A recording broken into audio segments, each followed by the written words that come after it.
जय हिंद दोस्तों।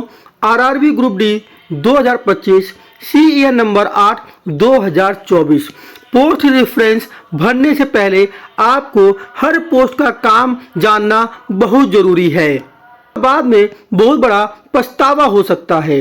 आपको पता होना चाहिए हर पोस्ट का काम क्या है, कौन सी पोस्ट में वर्किंग आपकी इजी है, कौन सी पोस्ट में वर्किंग आपकी डिफिकल्ट है और कौन सी पोस्ट में प्रमोशन सबसे ज़्यादा होता है। चलिए एक एक पोस्ट की बात करते हैं बेटा। पहली पोस्ट है असिस्टेंट एसएनटी की। बेटा असिस्टेंट एसएनटी में 3 डिपार्टमेंट होते हैं, एक प्रोडक्शन होता है, एक सिग्नल होता है और एक वर्कशॉप होता है। बेटा जो प्रोडक्शन है उसमें जो मेडिकल आइस की जो आइस स्टैंडर्ड जो मांगता है वो C1 मांगा है और वर्कशॉप में भी C1 मांगा है और सिग्नल वाले में आपका B1 मांगा है। मतलब सिग्नल वाले में थोड़ी सी आंख जो है आपकी प्रोडक्शन और वर्कशॉप से अच्छी मांगी है। अब एसएनटी का काम क्या, जरा ये समझ लेते हैं। एसएनटी का काम क्या बेटा, जो आपका सिग्नल देखा होगा जब भी आप कहीं जाते हो तो देखा होगा कि ट्रेन से जब आप जाते हो तो ये सिग्नल लगे होते हैं। इन सिग्नल में जब कोई खराबी आ जाती है, सिग्नल डिफेक्ट हो जाते हैं, तो वो जो सिग्नल में डिफेक्ट हो जाते हैं तो सिग्नल के अंडर में जो काम कर रहे होते हैं वो लोग को जाना पड़ता है। ठीक है, बाकी प्रोडक्शन से रिलेटेड और वर्कशॉप से रिलेटेड जो है वो वर्कशॉप में ही आपको काम करना होगा, आपको लाइन पर नहीं जाना होगा।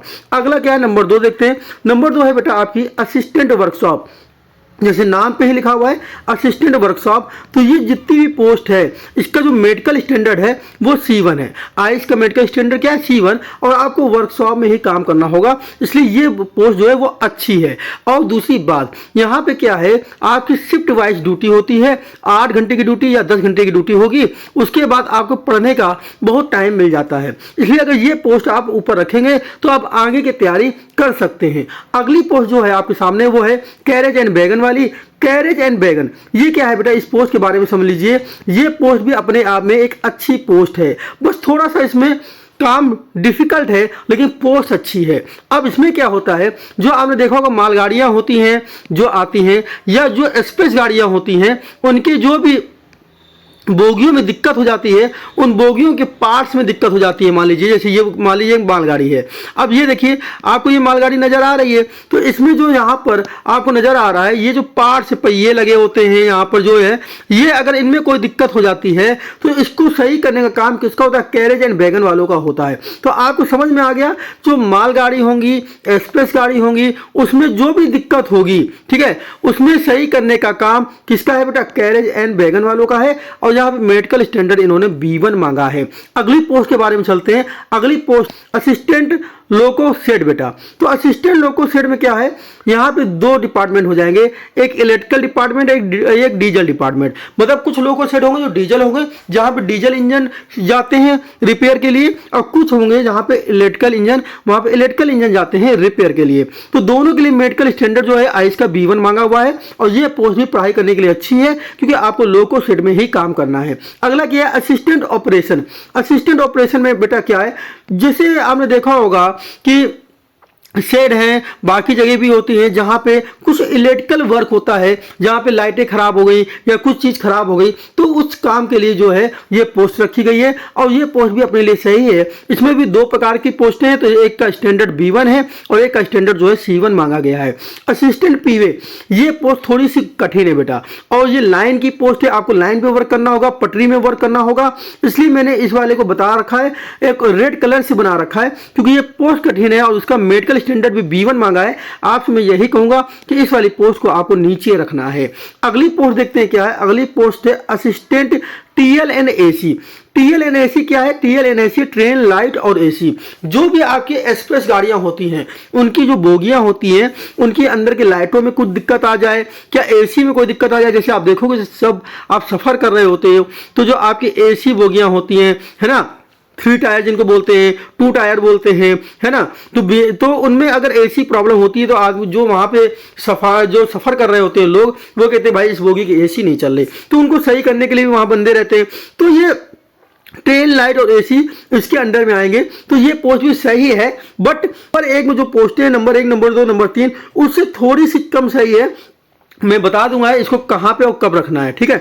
8वां नंबर क्या है, 8वें नंबर में है असिस्टेंट ट्रैक मशीन। ये पोस्ट बहुत कठिन है भाई, ये पोस्ट की वर्किंग भी कठिन है। मैं बता दूं, जैसे ये देखिए, ये एक मान लीजिए ये ट्रैक मशीन है, तो ये क्या करती है, पटरी में कोई पटरी में मतलब चेंज करना या पटरी को सही करना या पटरी का वर्क होता है, तो इस मशीन में आपको 2 तो 3 दिन बाहर भी रहना पड़ सकता है, क्योंकि ये काम 2 दिन 4 दिन 5 दिन तक चलता रहता है बेटा। इसलिए आपको ये वाली पोस्ट को नीचे रखना है। ये पोस्ट थोड़ी क्या कठिन है। अब देखो इनका मेडिकल स्टैंडर्ड भी बहुत अच्छा मांगा हुआ है, इन्हें A3 मेडिकल स्टैंडर्ड मांगा है, ठीक है, बाकी से बहुत अच्छा मेडिकल स्टैंडर्ड मांगा है।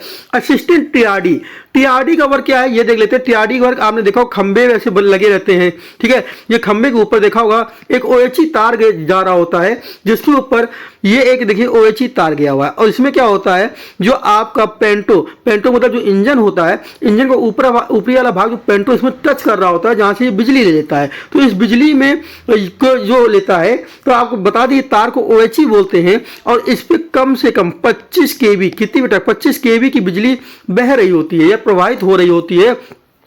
बहुत ज़्यादा किलोवाट की बिजली चल रही होती है, इसमें ध्यान रखना है ना। तो इसलिए क्या होता है बेटा कि यहाँ पे जो है ना असिस्टेंट टीआरडी का मतलब है कि जो यहाँ पर तारों में दिक्कत हो जाएगी, इनके OHE वाले खंबे में दिक्कत हो जाएगी, तो टीआरडी वालों को सही करने के लिए जाना होता है। अर्थात इस पोस्ट में वर्क थोड़ा सा कठिन भी है और कह दो तो ये पोस्ट अच्छी भी है। कठिन है लेकिन पोस्ट अच्छी है, ठीक है ना।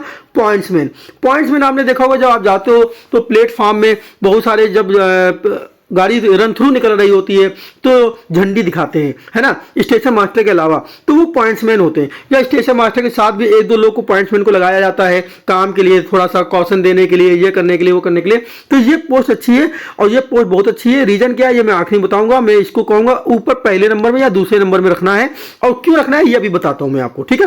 फिर आगे चलते हैं पोस्ट नंबर 11 क्या है, ट्रैक मेंटेनर। भैया ये पोस्ट कठिन है। आपने देखा होगा रात के टाइम जब पटरियों में लोग निकलते हैं और हथौड़ा लिए रहते हैं, काम करते हैं, पटरी को ठोकते रहते हैं, तो ये पोस्ट भैया बहुत कठिन है। वो इसलिए इस पोस्ट को आप सबसे नीचे रखें।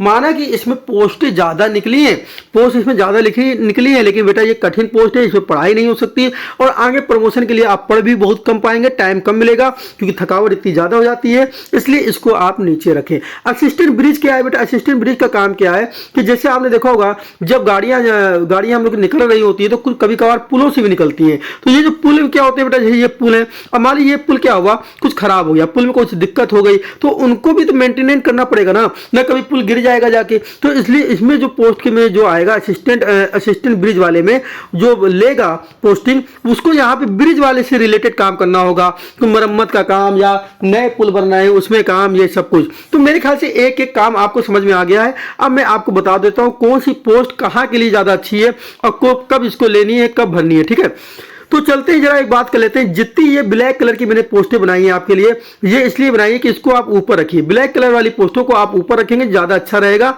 ध्यान रखिए। तो ब्लैक कलर की जो पोस्टें हैं उन्हें आप ऊपर रखेंगे, ठीक है। अब जैसे आपको सबसे पहले रखने के लिए मैं बोलूंगा तो पॉइंट्समैन जो यहाँ पर है उसको ऊपर रख दीजिए। पॉइंट्समैन सबसे ऊपर रखें, पॉइंट्समैन की ऊपर रखिए सबसे ऊपर। तो नंबर 1 में मैं आपको जो बोलूंगा वो है पॉइंट्समैन, तो आप नंबर 1 पे पॉइंट्समैन को रखिए। उसके बाद मैं आपसे जो बोलूंगा नंबर 2 पे आप इन 4 पोस्ट में कोई भी ऊपर रख सकते हैं, नंबर 2, 3, 4 में, ठीक है ना। सबसे ऊपर चाहे तो आप एसेंटी रख दें, एसेंटी के बाद लोको शेड रख दें, फिर वर्कशॉप रख दें और उसका कैरेज वैगन रख दें। तो ये 5 पोस्टें भैया जो मैंने आपको बताई है, pointsman, assistant workshop, assistant carriage and wagon, assistant loco shed, in 5 post को पहले ऊपर रखें क्योंकि इनमें प्रमोशन का चांस ज्यादा होता है और आपको 2-3 साल में प्रमोशन मिल जाता है।